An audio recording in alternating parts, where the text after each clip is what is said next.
Ciao everyone, FIF is in Italy, but where you ask? Well, I have a special friend to show you exactly where. Parma are back and we're here to follow them every step of the way in Serie A.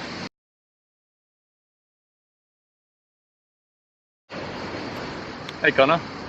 Hi Nick. Where are we exactly? Fill them in. Emilia-Romagna, Italy, Parma, the Stadio Ennio Tardini. Parma are back.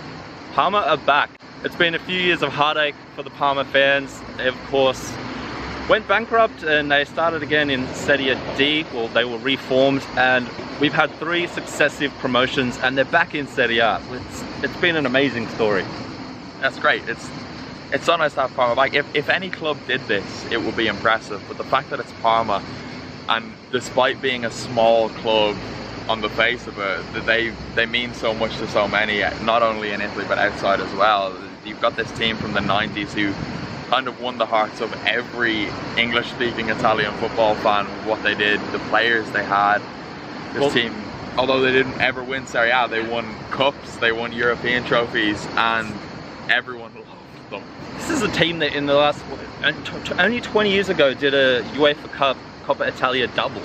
This is a team that a lot of us in our generation, when we were watching Italian football as kids, Parma were one of the big teams. They were up there every year. They were in Europe every season. And you know, you had players like Hernan Crespo, who was huge in the 98-99 team. Dino Baggio, and later we had Zola, then we Thuram, Asprilla, Veron, the list goes on. It does, and it was a bit sad that, you know, they kind of, with 2004 they got insolvent and then they kind of came back to it, and then of course we had that whole thing in 2014 when they actually qualified for Europe again for the first time in quite a few years, and then they were of course barred for not paying the income tax. So it's been a wild ride, but we're back.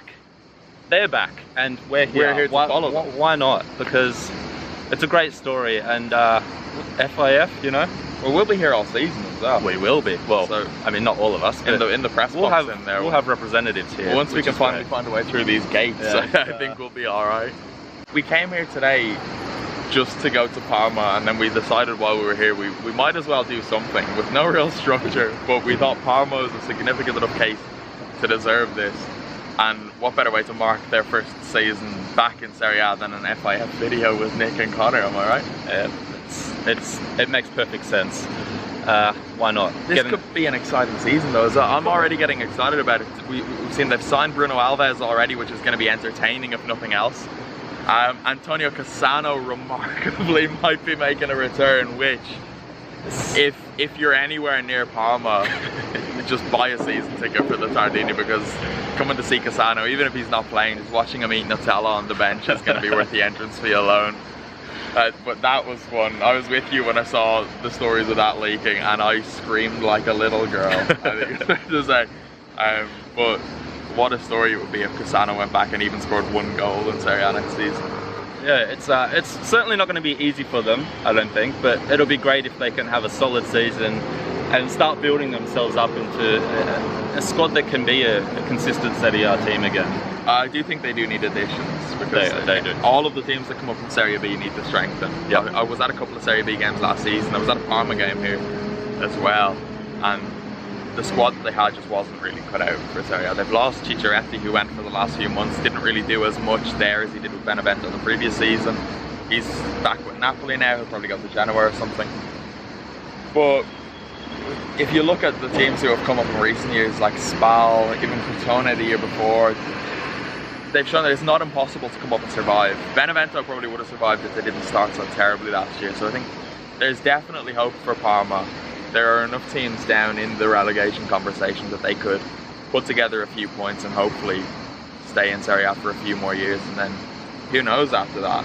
Atalanta are the blueprint now. They could build on that and qualify for Europe as well. Maybe, who knows? Gee. Can't do a video without just one little mention. But no, it's beautiful. I think that kind of covers everything, but you know, if you're in the area, if you're in Italy, do come around to Parma. It's a beautiful little city, and of course you can watch some Serie A action with Parma. Imagine Cristiano Ronaldo in here. It boggles the mind. I don't think we can tell people to come to Parma without mentioning the food as well. Arguably the culinary capital of this fine country. And everywhere in Italy is good for a meal. Parma is no exception. Parma ham. It's been living off it. I think that does it. Yeah. And if you do come to Parma, you might see this guy or a couple other FIF representatives. So if I can find a job. There's plenty of reasons to come. But FIF will do our best to cover another season that's exciting season. I think there's a lot to be excited about. Maybe some things to be frustrated about, but that's another video. That about does it from Parma. Thanks, Cristiano. Thank you, everybody. We'll see you soon. Ciao.